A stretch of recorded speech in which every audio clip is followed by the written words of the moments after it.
Donc, nous avions l'exercice numéro 10, page 203, et on nous demandait, parmi les situations suivantes, dans le référentiel terrestre, d'indiquer celles pour lesquelles les forces qui s'exerçaient sur le système se compensaient. Une voiture qui prend un virage à vitesse constante.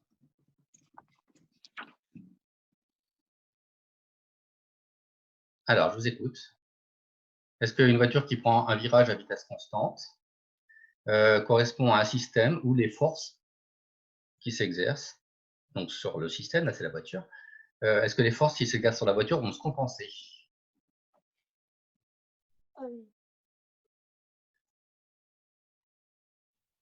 Oui, Rose? Non, parce que c'est un virage. Oui, exactement. On a vu que, d'après le principe d'inertie, qu'on va reprendre tout à l'heure, hein, d'après le principe d'inertie, là je suis en train de dessiner un virage, eh bien, la voiture, si je dessine son vecteur vitesse au cours du temps, même si elle est à vitesse constante, eh bien, le vecteur vitesse, lui, il va changer. Quelle est la caractéristique du vecteur vitesse qui va changer lorsque la voiture prend un virage, même si elle est à vitesse constante? Et c'est là toute la différence entre ce qu'on appelle une vitesse constante, voilà, sur le compteur de la voiture. Par exemple, vous allez rouler à 50 km/h, la vitesse va rester constante, mais vous êtes en train de tourner. Donc, quelle est la caractéristique du vecteur vitesse qui va changer du coup pendant le virage?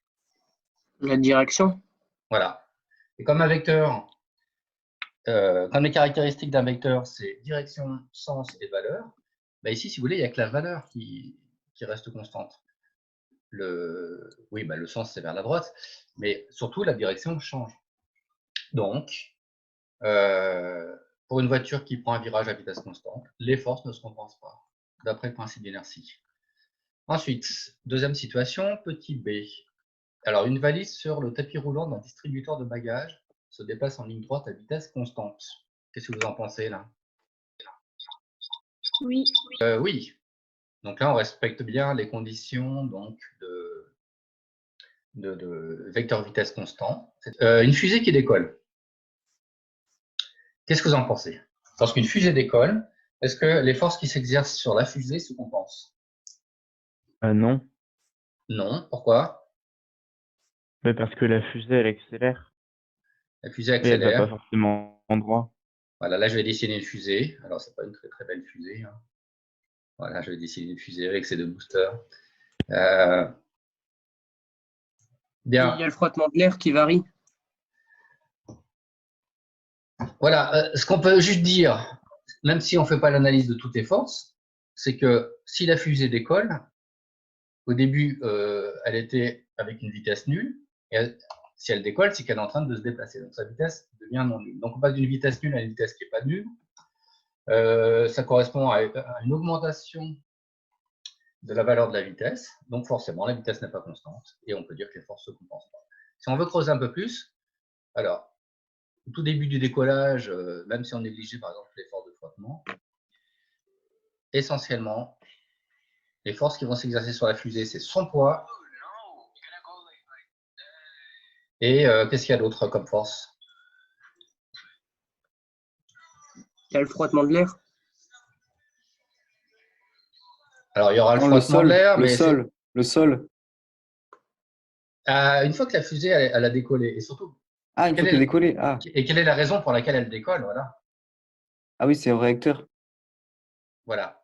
Donc, les réacteurs vont créer une force de poussée. Cette force de poussée, elle va être comment, d'après vous? Quel Plus sens? forte que le poids. Elle est Plus plus forte que le forte que poids. le poids. Ouais. Elle va être également verticale, mais plus forte que le poids, comme vous dites. Et voilà, on va appeler ça comme ça une force de poussée. D'accord? Donc voilà, je vais l'appeler AF. C'est la force de poussée des réacteurs. Donc, en tout cas, les forces ne peuvent pas se compenser. Enfin, dernier exemple, on avait donc une balle de golf est posée sur un tee. Bon, alors, un tee, c'est un petit support. Enfin, moi, je ne fais pas de golf, mais c'est un petit support qu'on plante dans le gazon, apparemment. Voilà. Sur lequel on pose la balle. Alors, est-ce que le système, là, c'est la balle? est-ce que donc la balle est soumise à des forces qui se compensent? Oui, Oui, pourquoi? bah elle bouge pas. Voilà. Ouais, dans l'équilibre, la balle. Elle est immobile dans le référentiel terrestre. Donc, forcément, d'après le principe d'inertie, elle est soumise à des forces qui se compensent. Est-ce qu'on peut deviner, même si ce n'était pas demandé, les forces qui s'exercent sur la balle? On a déjà vu ce genre d'exemple. Elle s'égalise, vu Ouais, qu'elle est mais en équilibre. avec le sol. exactement. Et est-ce qu'on peut détailler les forces qui s'exercent sur cette balle? La terre et Alors voilà, il y a l'interaction avec la Terre, donc ça va être le le poids. qui Mon schéma, il n'est pas très très droit, hein, mais bon. Il y a le poids, il y a quoi d'autre? le qui, enfin, le truc sur lequel elle est posée. Voilà. Et ça exerce quel type de force? Ça s'appelle comment? Comment on les appelle ces types de forces, là, quand un objet est posé sur quelque chose? Oui, on appelle ça la réaction, en fait. Hein. On pourrait l'appeler F de T, le T, là, sur balle. Mais en fait, tout ce qui concerne les forces de réaction d'un support, on appelle ça R pour simplifier. Une force de réaction, c'est quoi? C'est quand ça se touche avec un objet? Oui, voilà, c'est ça. Il y a un contact entre l'objet. C'est la force, en fait, qui est bien réelle. Hein. Sinon, c'est ce qui explique pourquoi la balle, elle ne s'enfonce pas dans le tige. C'est-à-dire que l'objet, il est en fait de matière, et cette matière va résister à la balle qui rentrerait dans le tige. Donc, les atomes, si vous voulez, de ce truc, le tige, là, les atomes de ce tige vont repousser les atomes de la balle. D'accord? Ensuite, on avait l'exercice donc d'après, qui est le 11. Donc, une balle de tennis modélisée par son centre de gravité G est suspendue immobile à un dynamomètre. Alors, le dynamomètre, on n'en a pas parlé, nous, et vous l'avez peut-être vu au collège. C'est l'instrument, voilà, constitué d'un ressort et d'un petit indicateur là, un index, là il est rouge, qui permet de donner la valeur d'une force en newton. Donc ça, c'est un zoom de l'objet qui est là. Que peut-on dire des forces qui s'exercent sur la balle dans le référentiel terrestre? Alors, je vous écoute. Qu'est-ce qu'on peut dire d'après le...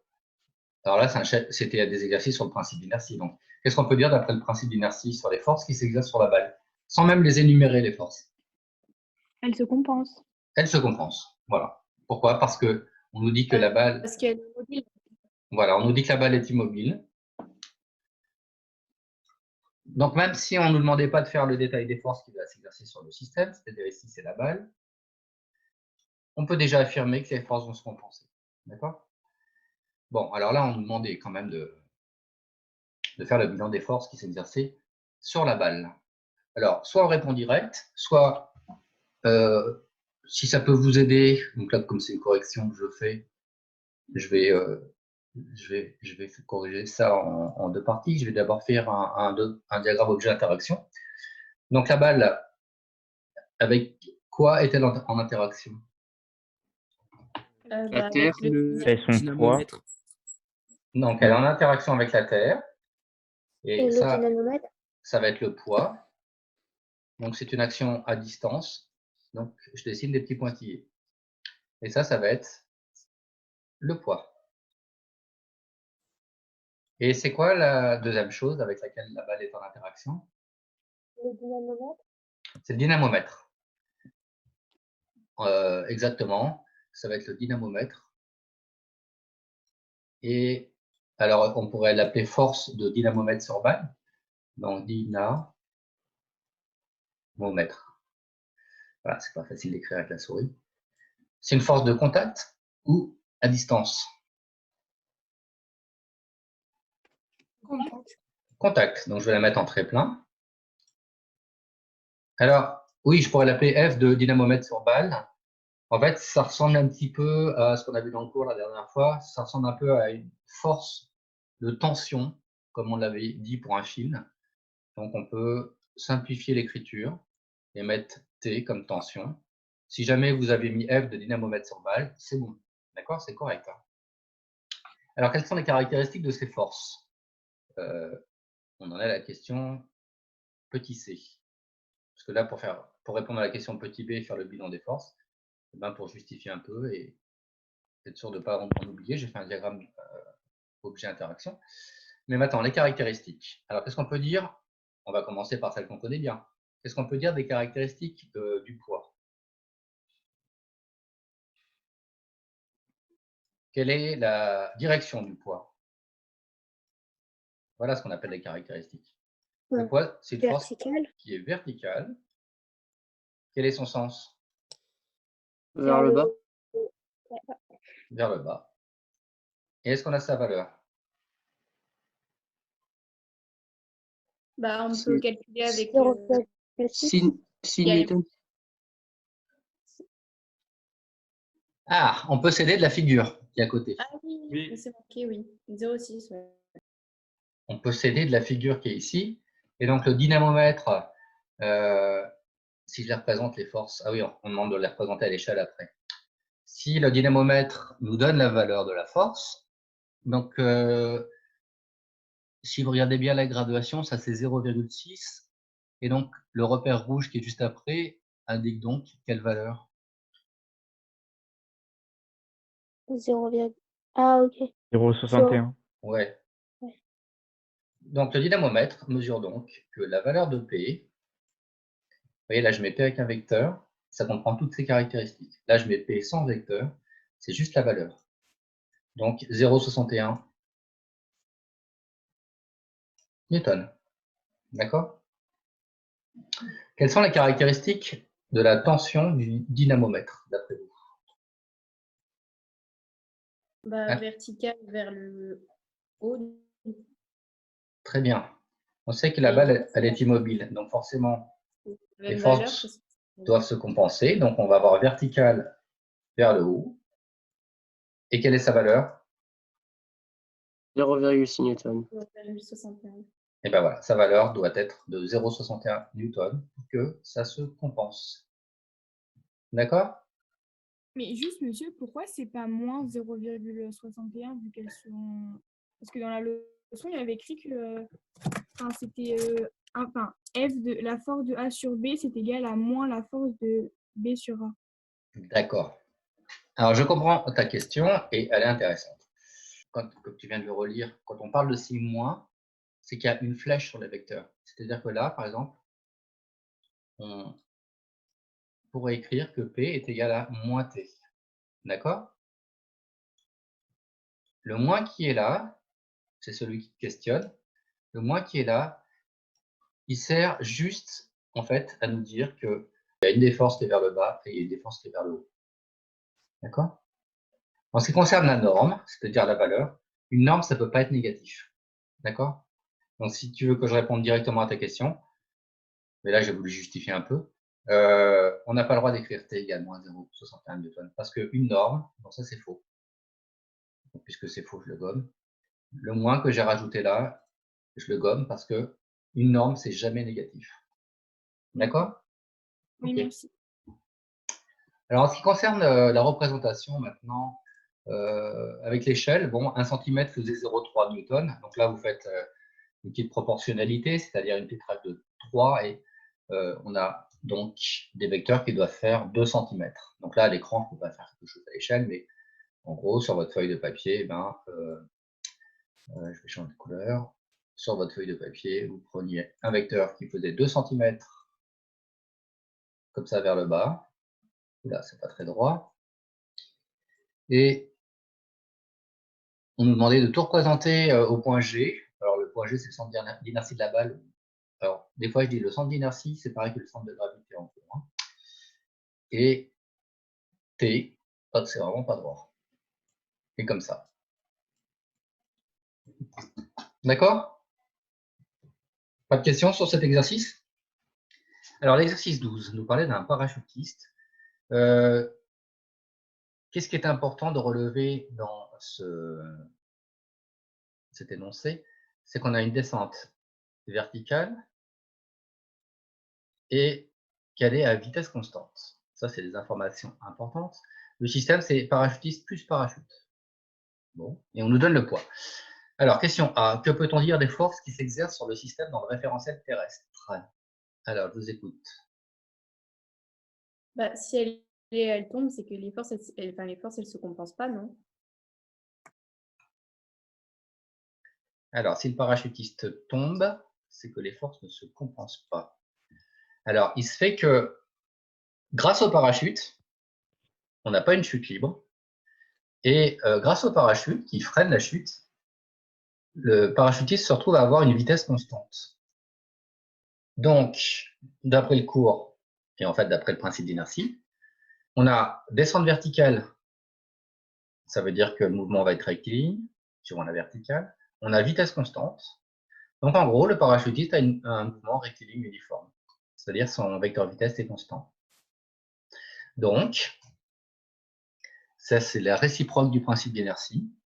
Eh bien, on a un mouvement rectiligne uniforme, c'est-à-dire que le parachutiste a une vitesse constante, un vecteur vitesse constant. On peut affirmer que les forces qui s'exercent sur lui se compensent. D'accord? C'est bon, Lilou? Monsieur, j'ai pas compris juste lesquelles forces c'était en fait. Alors, c'est ça qui est intéressant. Oui, c'est ça qui est intéressant avec le principe d'inertie. Et l'autre fois, quand j'ai fait le cours, et je l'ai expliqué pour la voiture, à la limite, vous n'avez même pas besoin, là on va en parler après, mais à la limite, vous n'avez même pas besoin de réfléchir à quelles sont les forces qui peuvent s'exercer sur le système.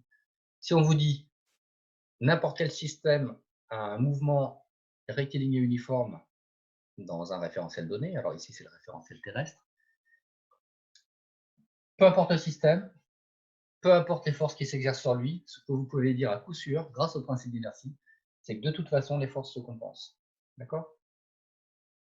Alors après, là, on va en parler des forces, puisque c'est les questions d'après. Mais pour la question A, vous n'avez même pas besoin de creuser, en fait. Là, il suffisait de dire pour la question A, alors j'écris pas parce qu'avec la souris, c'est pas très facile d'écrire, mais pour la correction, eh bien, la réponse à la question A, c'était d'après le principe d'inertie, puisque le mouvement est rectiligne uniforme, rectiligne et uniforme, eh bien, les forces qui s'exercent sur le système se compensent. D'accord? Et maintenant, on va faire le bilan. Maintenant, on va rentrer dans le détail. Mais pour la question A, il n'y avait même pas besoin en fait, de faire le bilan. Alors, peut-être que je vais faire comme tout à l'heure, je vais faire un petit diagramme objet-interaction. Donc là, j'ai le parachutiste. C'est un mot qui est un peu long. Et je ne vais pas avoir la place. Donc, je mets juste le début du mot. Parachutiste. Avec quoi est-il en interaction, ce parachutiste? Alors déjà, à partir du moment où on est dans le référentiel terrestre, qu'est-ce qu'il y a comme interaction? La Terre, Il y a la Terre. et il est en contact avec l'air. Enfin, le parachute se frotte à l'air. D'accord. Très bien. Là, en fait, le parachutiste, il est en contact, il est en interaction avec l'air et la Terre. Alors, avec la Terre, comment s'appelle l'interaction? J'ai déjà mis des petits pointillés parce qu'on sait que c'est à distance. Sans contact, C'est sans contact. Et c'est quoi le nom de cette interaction, le nom de cette force? Tout simplement. le poids. Voilà. Donc, c'est le poids. Donc, on a le poids. Bah, dès qu'on travaille dans le référentiel terrestre, si vous voulez, vous avez toujours le poids. Il faudrait être loin dans l'espace pour ne pas avoir le poids. Et puis, l'air. Alors, l'air, c'est une action de contact ou à distance? Contact. Contact. Il y a l'air qui va frotter sur... Ben, c'est le parachute. L'air va frotter aussi sur le parachutiste, mais vu sa grande surface, c'est pour ça que c'est grand un parachute, c'est pour offrir le maximum de résistance, faire des grosses forces de frottement avec l'air, c'est une force de contact. Et cette force, en fait, oui, ça correspond à des forces de frottement. Là, il n'y a pas vraiment de lettres attribuées, donc on va mettre F de R. C'est les forces de l'air sur le parachutiste. Je vais me contenter de mettre la lettre P ici. Voilà.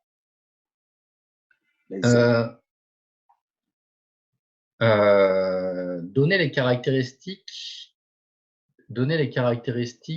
de ces forces. Ils ont la même direction, Oui. la même valeur, mais Mhm. sens contraire. Voilà. On est un petit peu, même si c'est pas du tout même, la même situation que tout à l'heure, on est un petit peu dans le même, comment dire, la même représentation graphique. Donc les caractéristiques de ces forces, donc vous l'avez dit, ça va être vertical, le poids vers le bas, l'autre, la force de l'air sur le parachutiste vers le haut. Et quelle est leur valeur? Quelles sont leurs valeurs? Bah, du coup, on peut calculer. Ah, bah. 650 newtons. 650 newtons. Eh oui, C'est la 650 newtons. voilà, c'est ça. On nous donne la valeur du poids, 650 newtons. Et quelle est la valeur de la force de l'air sur le parachutiste? Bah, 650 650 newtons. Eh bien, on peut prévoir, ça sera aussi 650 newtons. Donc, j'écris pas toutes les caractéristiques. Par contre, je peux les représenter. Alors, 650 newtons, si je fais une petite proportionnalité ici, juste en dessous, ça nous fait combien de centimètres sur le papier? Oui, c'est ça. 5. Exactement. Ça nous fait 5 précisément. C'est pour ça que je mets 5 à 0. 5 cm sur le papier. Alors, il me reste un petit peu de place ici pour faire le dessin, du coup. Donc, je vais avoir le point G, c'est le centre de gravité du parachutiste et de son parachute. Voilà, avec les fils. Voilà, on dirait un dessin d'un enfant de 3 ans, mais bon, c'est pas grave. Ça, c'est le parachute, voilà. De toute façon, on ne me demandait pas de dessiner ça. À la limite, pour répondre à la question, vous avez juste à mettre un point G. Là, c'est juste pour illustrer un petit peu que je fais ce schéma, enfin ce dessin. Et donc, on a le poids qui est représenté par une flèche vers le bas de 5 cm. Et là, encore une fois, à l'écran, je ne peux pas le faire précisément, mais sur votre feuille, voilà ce qui était attendu. Une flèche vers le bas de 5 cm. Et une flèche également de 5 cm, mais cette fois-ci vers le haut, et qui va correspondre à la force de l'air sur le parachutiste. Alors, on la représente ici au point G. En réalité, l'origine de cette force, vous l'avez dit vous-même tout à l'heure, ce sont les frottements. Ce sont les frottements qui s'exercent grâce au parachute. Donc, en fait, ce sont plein de petites forces sur toute la surface du parachute qui, en s'additionnant, si vous voulez, vont donner cette grande force-là. D'accord? Parce que c'est pour ça aussi qu'on utilise les vecteurs en physique. C'est que les vecteurs en mathématiques, ça s'ajoute. Vous voyez? Et bien en physique, ça a les mêmes propriétés puisque c'est le même objet mathématique. Alors, on avait Mais un... juste, Oui? monsieur, si les deux forces, elles se compensent, le parachutiste, il reste en l'air. Il descend pas. Des forces qui se compensent, ça veut dire que on a deux possibilités. Soit le système est immobile, c'est vrai, soit le système est en mouvement, mais ce mouvement est obligatoirement rectiligne uniforme. Et c'est le cas de cet exercice avec le parachutiste. Le parachutiste, il est soumis à des forces qui se compensent, et là on est dans le cas où il y a un mouvement. Ce qu'on peut affirmer, c'est que ce mouvement, il est rectiligne uniforme. D'accord, c'est compris? Merci. Mais du coup, monsieur, on peut dire Oui. que le mouvement du parachute, s'il n'y avait pas le frottement avec l'air, s'il serait à une vitesse plus rapide en fait, et avec la force de l'air, Oui, la vitesse, du coup, elle va être modifiée. exactement. Ok, ça va. Merci. Voilà. C'est-à-dire que s'il n'y avait pas le parachute, parce qu'il n'y aurait que le poids tout seul, il ne peut pas se compenser. Donc on aurait, là je suis en train de dessiner des petits points, vous avez compris ce que je voulais dire. On aurait un mouvement rectiligne, mais pas uniforme, c'est-à-dire un mouvement accéléré. D'accord? Alors, on avait un dernier exercice qui était donc le 26, page 206. Je voulais vous montrer un système soumis à 3 forces. Voilà. Je voulais vous montrer un exemple de système soumis à 3 forces pour vous dire que dans la plupart des exercices qu'on fait là, surtout en seconde, ce sont des systèmes qui sont soumis à 2 forces, ce qu'on pense ou pas. Mais on n'est pas limité à 2 forces obligatoirement. On peut très bien en avoir plusieurs. Donc voilà le dispositif. On a une baguette en verre qui exerce une force électrique, même si ce n'est pas expliqué dans le texte. Vous avez tous déjà fait l'expérience de frotter une règle avec de la laine et vous avez vu que ça a tiré les petits bouts de papier. Vous avez déjà fait cette expérience? Non? Non. Ah oui. Non. Personne a déjà essayé de faire cette expérience. Alors, ça va être travaux pratiques pour cet après-midi. Vous prenez une règle en plastique. Vous n'êtes pas obligé de prendre une baguette en verre. Hein, ça marche très bien avec une baguette en plastique. Vous prenez une baguette en plastique. Vous la frottez contre un pull en laine, par exemple. Eh bien, elle va être électrisée. Et il y a une force électrique qui va permettre d'attirer. Vous allez voir, les petits bouts de papier, ils décollent. Ils sont attirés par la règle. Par contre, ce que vous avez peut-être déjà vu, c'est quand on frotte un ballon de baudruche, vous savez, le petit ballon qu'on a lors des anniversaires. Si vous frottez un ballon de baudruche contre un pull en laine également, il est électrisé et il reste collé au plafond. Ça, vous avez peut-être déjà vu, non? Non? Ah oui. Ah, ça, Oui. oui. Sinon, ceux qui ne connaissaient pas, vous pouvez essayer. Et dernière chose que vous pouvez essayer après ce cours, si vous voulez faire des expériences chez vous, l'histoire de la règle en plastique, et ça, c'est encore plus spectaculaire. Eh bien, vous pouvez attirer un mince filet d'eau. C'est-à-dire que vous faites couler un très très mince filet d'eau d'un robinet. Il faut que ça soit très très mince, c'est-à-dire que le robinet est presque fermé. Donc vous allez avoir l'eau qui va couler très lentement. Il ne faut pas que ce soit du goutte à goutte, hein, que ce soit un mince filet. Vous approchez votre règle en plastique et vous allez voir ce qui se passe avec l'eau. L'eau aussi, elle arrive à être attirée. Est-ce que vous avez compris ce que je voulais dire comme expérience? Vous avez compris ou pas? Ouais. Ouais. Voilà, bah, vous essayez, puis mardi prochain, quand on se verra, vous me direz si ça a marché. C'est assez spectaculaire. Tout ça, c'est pour vous parler de la force électrique. Faire le bilan des forces exerçant sur la boule. Et on négligera l'action de l'air sur la boule. Alors, peut-être que là, on va faire comme on a fait les précédentes fois. On va commencer par faire un petit diagramme pour être sûr de ne pas oublier de force. Donc, le système, c'est la boule. Et avec quoi est-elle en interaction, cette boule? Le poids. Alors, il y a le poids, donc c'est une interaction avec la Terre. terre. Il y a avec le fil aussi. Donc, je mets en pointillé parce que c'est à distance. Donc, voilà, il y a le poids. Et oui, Il y a le fil qui est la tension. Exactement. Il y a le fil qui est une action de contact parce que la boule, elle est reliée à un fil. Donc, voilà, là, on appelle ça tout simplement la tension du fil. Et il y a une troisième force. La baguette. La baguette. Voilà.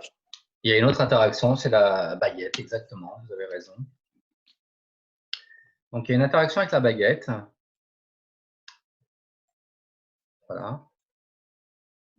Et donc, distance ou contact? Distance. La distance. Une action à distance. Vous verrez après le cours quand vous ferez l'expérience. Vous arrivez à tirer les petits bouts de papier. Vous arrivez à dévier le filet d'eau sans le toucher. Donc, c'est une action à distance, comme on le voit aussi sur cette figure de l'exercice. On pourrait l'appeler force électrique. Ce n'est pas spécialement en programme. Donc, nous, on a dit que quand on ne savait pas comment appeler une force, eh bien, on mettait force de acteur sur receveur. Donc là, l'acteur, c'est la baguette. Donc, comme j'ai du mal à écrire avec la souris, je vais juste mettre B. C'est F de baguette sur... Ah oui, mais F de B sur B, ça ne va pas le faire. C'est F de baguette sur la boule. D'accord? Donc, on a un système qui est soumis à 3 forces. Choisir la représentation correcte des forces et justifier. Alors, je vous écoute.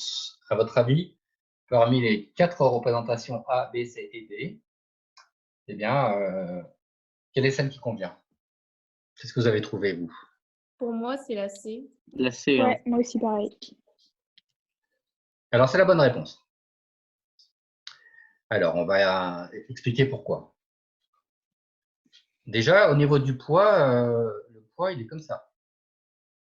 Si je fais une représentation sur cette figure-là directement, d'accord? Le poids, il est forcément comme ça, vers le bas. Sa valeur, j'en sais rien. Le fil, le fil, forcément, avec la même direction que le fil, et sens vers le haut. Vous êtes d'accord?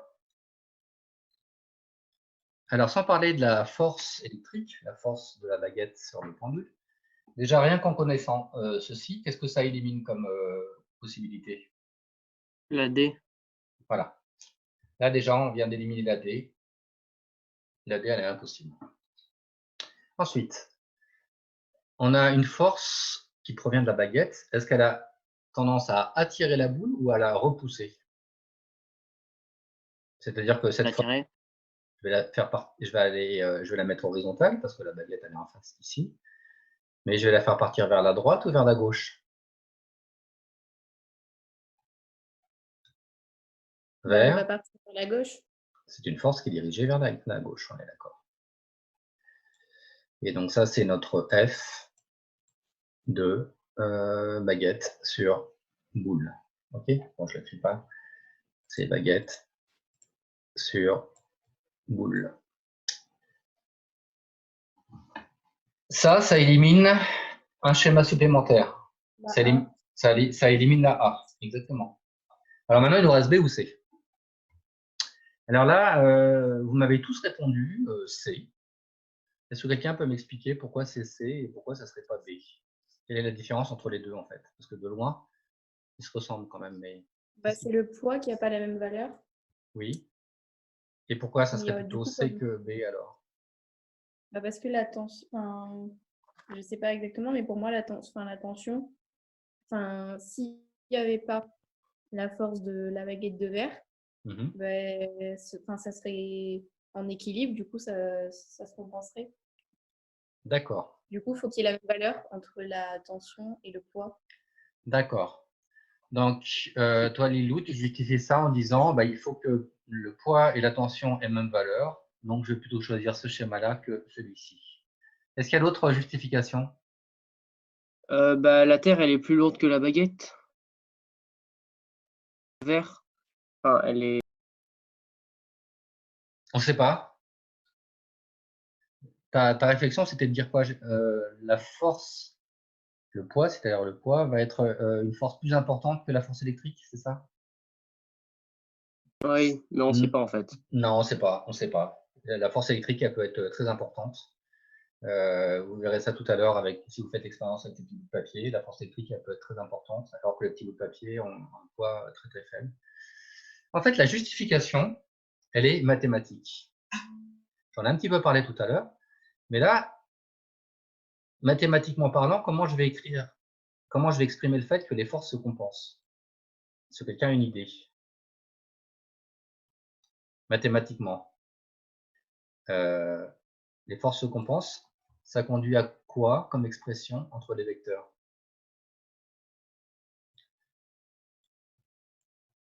Faut pas que ce soit égal à 0. Eh oui.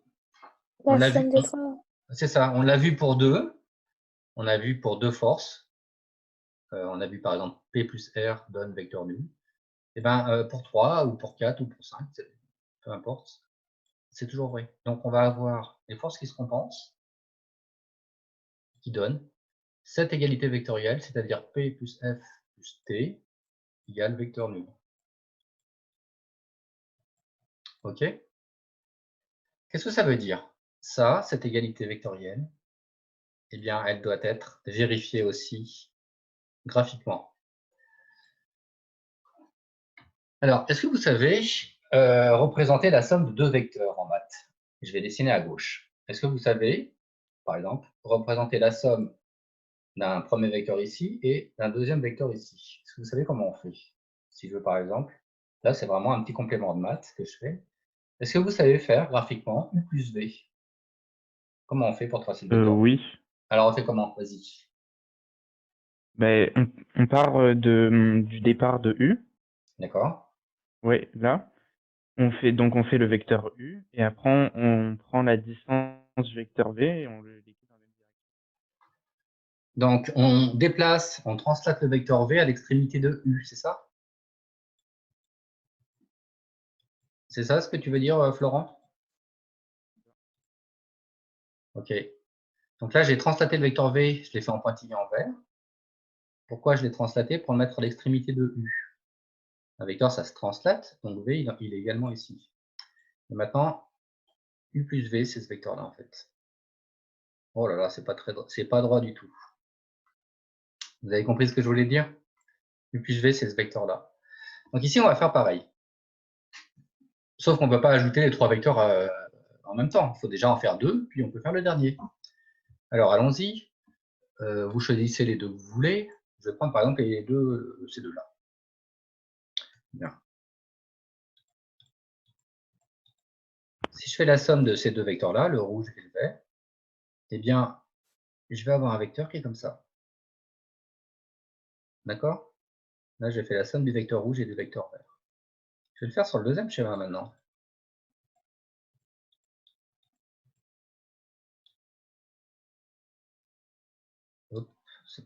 C'est pas droit tout ça. Hein. Voilà. Donc là, j'ai fait la somme pour les 2 schémas du vecteur rouge et du vecteur vert. Et c'est ça, en fait, qui permet d'affirmer que le bon schéma, c'est celui-ci. Parce que maintenant, si je veux faire la somme des 3 vecteurs, alors comme j'ai déjà fait celle du rouge et du vert, là, ça m'a donné le vecteur bleu. J'ai plus qu'à finir en disant le vecteur bleu plus le vecteur noir. Et là, on voit bien qu'ils se compensent et que la somme va faire 0. Donc ça, c'est bon. Alors que pour ce On avait fait un schéma-là, exercice comme ça en maths. ouais, vous avez fait quelque chose comme ça en maths. Alors là, ce que je vous ai donné, c'est un peu un approfondissement. Hein. On a vu ça il y a longtemps, mais ouais. C'était pour vous montrer en fait qu'on pouvait avoir plus que 2 forces. On peut avoir plusieurs forces. Et donc, ici, on voit bien que les vecteurs pourraient peut-être avoir la même valeur, mais ils n'ont pas la même direction. Donc, le vecteur noir, le vecteur bleu que j'ai tracé, que j'ai construit, eux, ils ne se compensent pas. C'est-à-dire que là, on n'a pas le vecteur nul. D'accord? Donc ça, la proposition C, en fait, correspond effectivement eh bien, à la bonne représentation qui correspond à la somme des forces égale à 0. OK? Alors, on va finir le cours.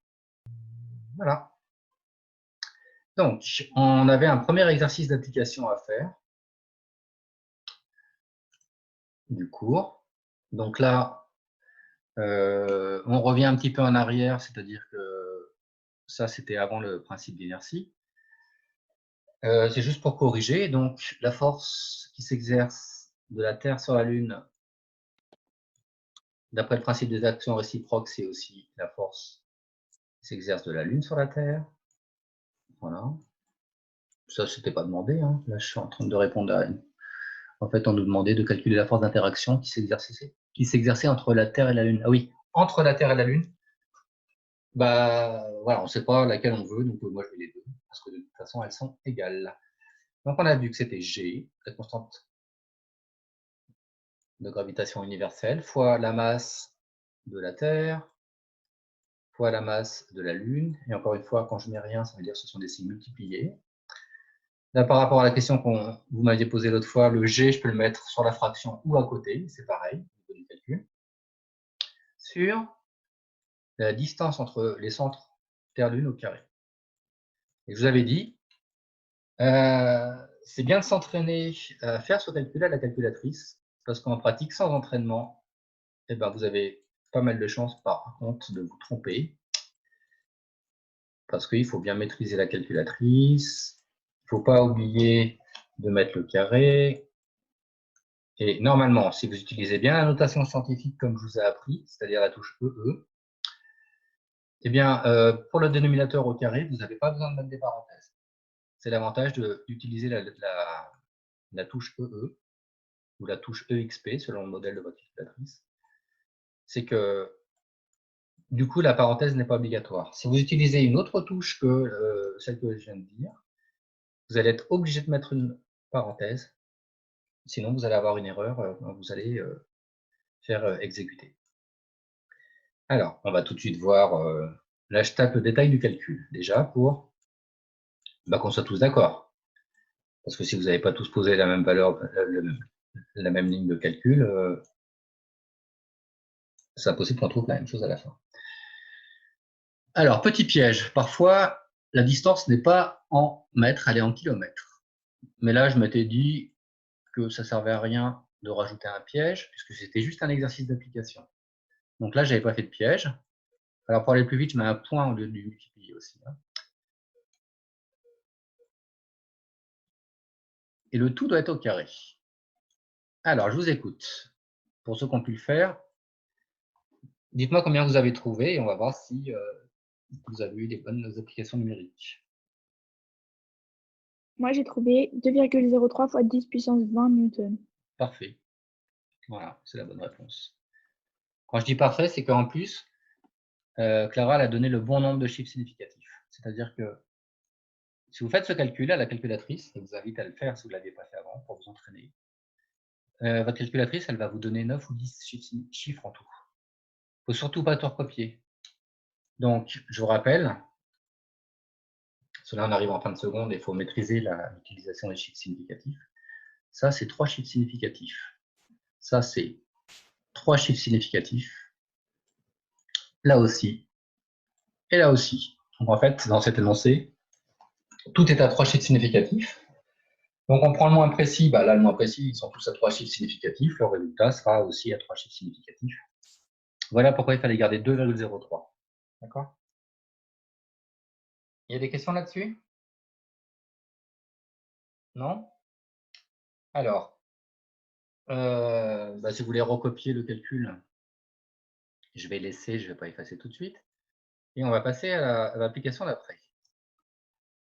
Alors ça, c'est ce qui a posé des petits problèmes de compréhension, parce que vous m'avez posé des questions là-dessus tout à l'heure. Si j'écris la force de gravitation, la force d'interaction gravitationnelle entre un objet quelconque de masse m et la Terre, eh bien, je vais avoir cette formule-là. Donc, je prends un objet quelconque de masse m, et donc je vais multiplier par la masse de la Terre, multiplier par la constante de gravitation universelle, divisé par le rayon de la Terre au carré. Parce qu'on a déjà vu en cours précédent que même si l'objet est à 10 mètres de hauteur, même s'il est à 100 mètres de hauteur, finalement, ça ne va pas changer grand-chose dans le calcul parce que le rayon de la Terre il est vraiment grand. Ça, c'est quelque chose qu'on peut calculer à l'avance.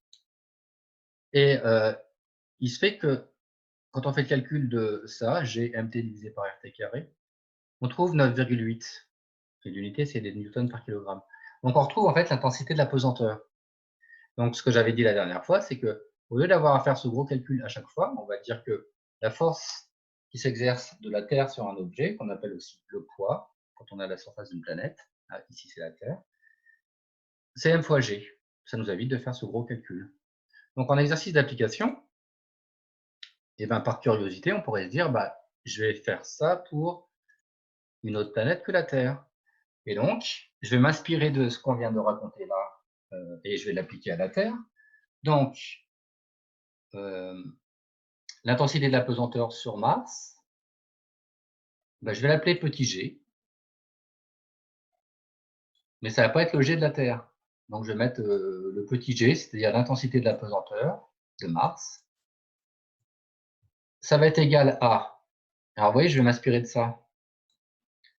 Donc, je vais recopier un peu, mais je vais adapter. Ça va être la constante de gravitation fois la masse, mais c'est la masse de Mars cette fois-ci, divisé par le rayon, pas terrestre, mais martien, le rayon de Mars. OK? Alors, donc les données étaient ici. Je ne vais pas recopier parce que vous avez vu, c'est un peu pénible d'écrire avec la souris. Alors, pour ceux qui ont pu faire ce calcul, combien est-ce que vous avez trouvé? 6,69 newtons par kilogramme. Ah, moi, je n'ai pas trouvé ça. D'autres propositions?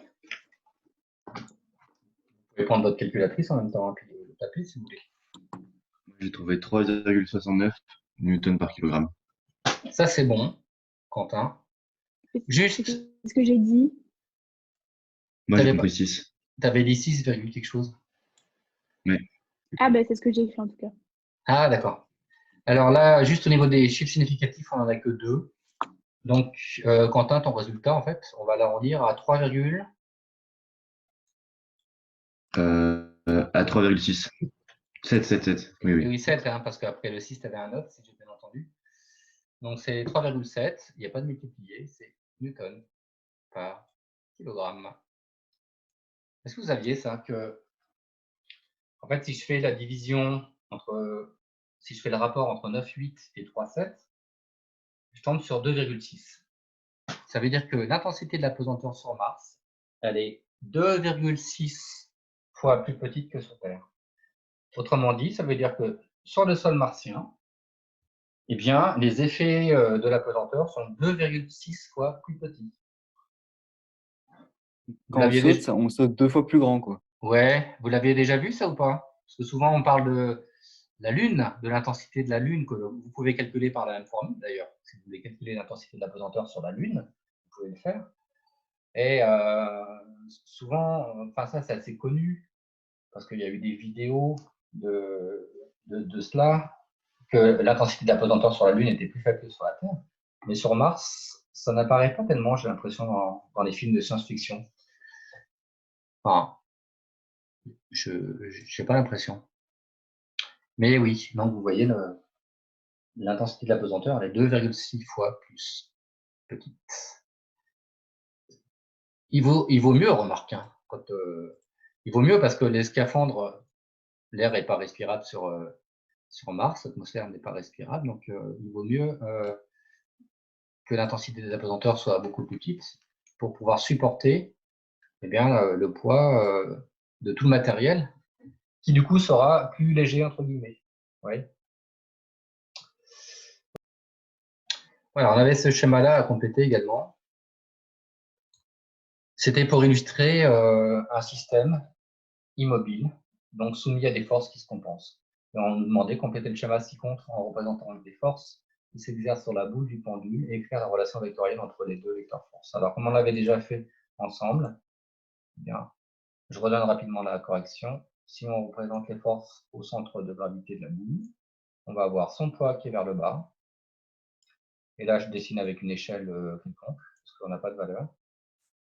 Et ce que je sais, c'est que ça va être compensé par la force de tension du fil, que je peux représenter soit là, parce que finalement, on pourrait dire le fil est accroché là, il n'est pas accroché au centre de gravité.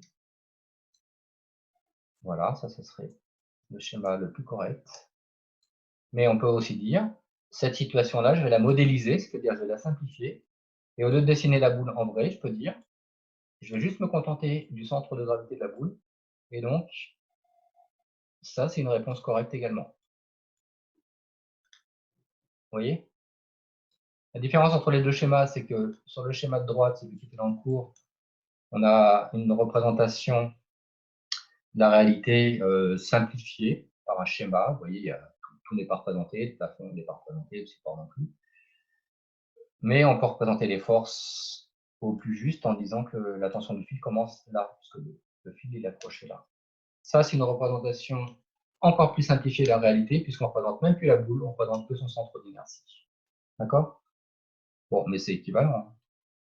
C'est ce qu'on appelle la contraposée du principe d'inertie. Alors, la contraposée d'une proposition est obtenue en prenant la négation des deux conditions de la proposition. Donc là, je l'écris en gros. Regardez. On va revenir en arrière sur ce que je vous avais demandé d'apprendre par cœur, le principe d'inertie qu'il y a ici. D'accord? Avec le petit cœur. Ça, c'est un principe. C'est-à-dire que ça n'a pas été démontré, ça a été formulé par Newton, mais ça a toujours été vérifié par les expériences, par les conséquences. Mais si ça c'est vrai, sa contraposée, elle doit être vraie aussi. C'est-à-dire, la contraposée, c'est la négation, si vous voulez.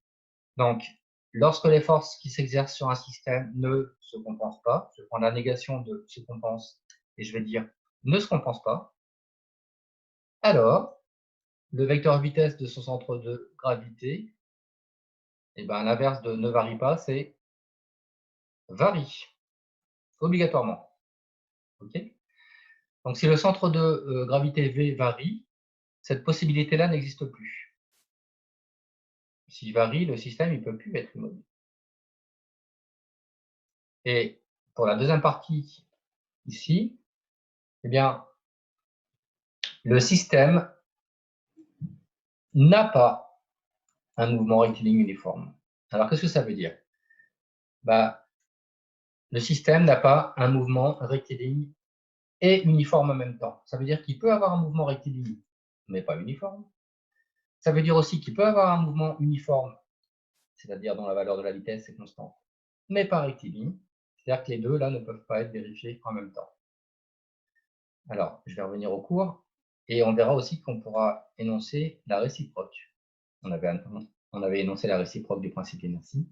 On va pouvoir énoncer aussi la réciproque de la contraposée. Alors, je reviens à ce que j'ai écrit là. Donc là, c'est ce que je viens de raconter, mais au propre. Voilà. Et on va étudier les exemples que j'ai donnés. Donc, exemple. Bille sur un plan incliné. Donc, j'ai représenté les forces qui s'exerçaient sur la bille. Il y a le poids qui est vertical. Et en particulier, s'il n'y a pas de frottement, la réaction du plan incliné, la réaction du support, on a vu qu'elle était perpendiculaire au support. C'est pour ça que là, il y a le symbole perpendiculaire. Alors, qu'est-ce qu'on peut dire de la somme vectorielle entre P et R, d'après vous? Je vous écoute. Qu'est-ce qu'on peut dire si on fait la somme vectorielle de P plus R? Bah, elle n'est pas égale à 0. Voilà, elle n'est pas égale à 0. Si on fait la construction vectorielle comme je vous ai appris tout à l'heure, enfin, je vous ai appris, vous l'aviez déjà appris en maths, en fait, comme on a revu tout à l'heure, là, il y a un truc qui est sûr, c'est que la somme des forces ne va pas être égale à 0. La somme des forces n'est pas égale à 0, dans ce cas-là, on voit bien graphiquement. Ça veut dire que le mouvement de cette bille, voilà, c'est une bille, ne peut pas être... Déjà, il y a un mouvement forcément, la bille ne peut pas être en équilibre, elle est obligée de bouger. Et deuxièmement, ce mouvement, il ne peut pas être rectiligne uniforme. Alors, j'ai fait une photo d'expérience à côté, et on voit que... je vais changer de couleur. On voit que c'est une chronophotographie, en fait. On voit que la position successive de la bille, voilà, que je marque là avec le stylo en jaune, on voit que le mouvement, il est bien rectiligne. Mais est-ce qu'il est uniforme? Non, il est accéléré. Il est accéléré. Donc là, on a un mouvement rectiligne accéléré dans cette situation-là. D'accord? Pourquoi? Bah parce qu'il y avait deux forces et que ces forces ne se compensent pas. On peut aussi avoir un cas beaucoup plus simple. On peut avoir aussi un cas beaucoup plus simple. Dans le cas d'une chute libre. Alors, ce qu'on appelle la chute libre en physique, c'est quand un système n'est soumis que à son poids et que toutes les autres forces sont soit inexistantes, soit négligeables. Donc, comme je l'ai expliqué ici, en toute rigueur, ça n'est possible que dans le vide. Parce que dans l'air, il y aura toujours des forces de frottement. Mais, eh bien, suivant les situations, si la chute n'est pas trop longue, si le corps n'est pas trop grand, comme un parachute, ou comme une feuille, ou comme une plume, eh bien, souvent, on peut négliger les forces dues à l'air, qui sont les forces de frottement, entre autres, par rapport au poids. Mais en toute rigueur, une vraie chute libre, eh bien, c'est un peu comme dans la vidéo que j'ai rajoutée dans la visioconférence précédente. Il faut faire le vide. Donc là, je vous invite à la regarder si vous ne l'avez pas déjà regardée. Vous allez voir effectivement une boule qui semble lourde a priori, qui tombe en même temps qu'une plume, dans une grande enceinte où on a fait le vide. Et c'est assez spectaculaire puisque la tour, elle fait quand même, je dirais, une bonne dizaine de mètres de haut. Et bien la plume arrive exactement en même temps que la bille. que la boule. Et là, on est dans le cas d'une chute libre. Voilà. Donc, nous, on n'explique pas en seconde pourquoi, dans le cas d'une chute libre, les objets de masse différentes tombent à la même vitesse. Ce n'est pas quelque chose qu'on explique en seconde, c'est juste on peut s'étonner de voir ce résultat. Nous, en seconde, ce qu'on va voir ici, ce qu'on va voir nous en seconde, c'est que dans le cas d'une chute libre, il n'y a que le poids. Et si le poids il est tout seul, bah, le poids, a priori, il est différent de 0. Donc le poids il est tout seul, il ne peut pas être compensé. Donc, forcément, un objet en chute libre ne peut pas être immobile. Mais ça, c'est le bon sens. Personne ne m'aurait dit un objet qui est en chute libre il est immobile. Mais surtout, ce qui est intéressant de savoir, c'est que le mouvement ne peut pas être rectiligne uniforme. Donc là, il y a une chronophotographie de la balle. C'est une balle de tennis ici, apparemment. Si je fais la chronophotographie, eh ben, j'ai une chute verticale. Et là, si je pointe le centre de la balle, comme tout à l'heure, on voit que la distance eh bien, devient de plus en plus grande. Donc, on a un mouvement rectiligne accéléré. D'accord? Et donc, vous pouvez compléter, pour ceux qui l'ont imprimé, vous pouvez compléter cette partie-là du cours. Alors, enfin non, a priori, vous ne l'avez pas imprimé parce que je l'ai juste déposé ce matin. Donc, qu'est-ce que je peux mettre là comme texte? Dans les deux cas, le centre de la bille a un mouvement. Alors, qu'est-ce qui me propose quelque chose? Quel est le mouvement de la bille et de la balle? Mais il est rectiligne, mais pas uniforme. Voilà. Donc, dans les deux cas, le centre de la bille ou de la balle, dans les deux cas, le centre de la bille a un mouvement rectiligne non uniforme. D'accord?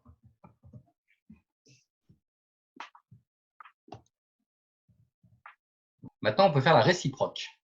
Tout comme on avait vu la réciproque du principe d'inertie.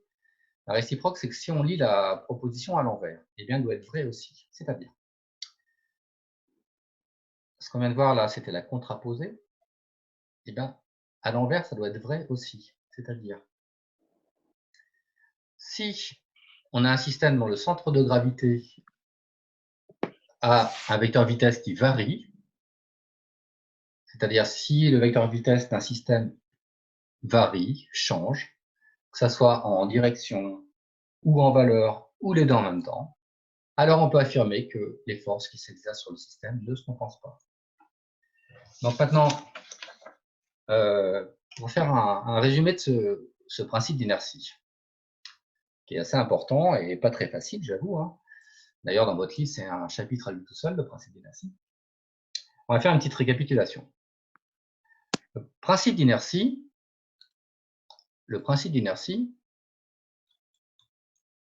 je vais essayer de le résumer. Si somme des forces, si somme des forces qui s'appliquent sur un système se compense, c'est-à-dire la somme vectorielle fait 0, donc se compense. Alors, principe d'inertie, ça entraîne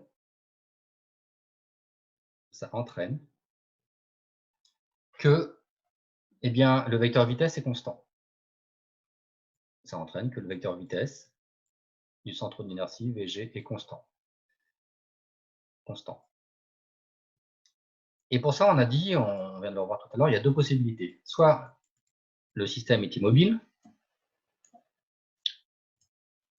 soit, autre possibilité pour avoir un vecteur vitesse constant, on a un mouvement rectiligne uniforme. D'accord? Mouvement rectiligne. J'écris très mal avec la souris. Hein. Uniforme. Bon, heureusement, je le lis en même temps. On a vu que ça pouvait se lire à l'envers. ça veut dire que réciproquement, en fait, c'est une réciproque. Réciproquement, si le vecteur vitesse d'un système est constant, qu'il soit immobile ou en mouvement rectiligne uniforme, ça veut dire que, inversement, voilà, je dessine une flèche à l'envers, c'est-à-dire que ma flèche, elle va de la droite vers la gauche, cette fois-ci. C'est-à-dire qu'au final, on pourra mettre une double flèche, ce qui, mathématiquement parlant, correspond à une équivalence. Donc, là, on lit la phrase à l'envers, c'est la réciproque du principe d'inertie. Si le vecteur vitesse d'un système est constant, ça veut dire que les forces qui s'exercent sur lui se compensent. D'accord? Voilà un petit résumé du principe d'inertie. Et pour terminer, sa contraposée.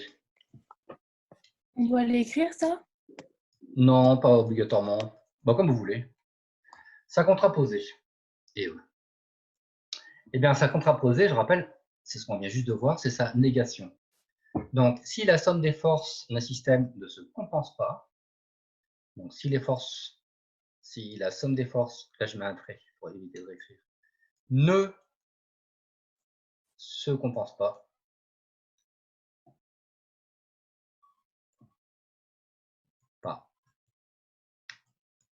alors, donc, ça veut dire que, eh bien, la négation de ça, VG n'est pas constant, le vecteur vitesse n'est pas constant. Voilà, le vecteur vitesse n'est pas constant. Je vais enlever ça.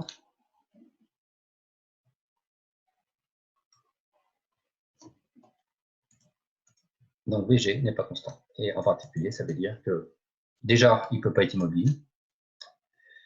Et il est en mouvement qui n'est pas rectiligne et uniforme en même temps. D'accord? Il ne peut pas être rectiligne plus uniforme en même temps. Il peut être rectiligne accéléré ou bien rectiligne ralenti. On verra aussi, enfin vous verrez aussi plus tard en première, qu'on peut aussi avoir un mouvement à vitesse constante mais circulaire. Eh bien, un mouvement circulaire uniforme, voilà comment ça s'appelle, c'est un mouvement dont le vecteur vitesse n'est pas constant. Je vous donnerai un exercice là-dessus, puisque la direction change à chaque instant. Et la réciproque nous dit, alors finalement, le principe d'inertie plus sa contraposée, en tout, ça donne 4 affirmations. Le principe d'inertie dans un sens, sa réciproque, la contraposée du principe d'inertie et sa réciproque. Donc la réciproque de la contraposée, c'est si un système a son vecteur vitesse qui n'est pas constant, alors à coup sûr, on sait que les forces ne se compensent pas. Donc vous voyez, en tout, ça fait 4 affirmations. On peut résumer avec ce schéma. Est-ce qu'il y a des questions par rapport à ça?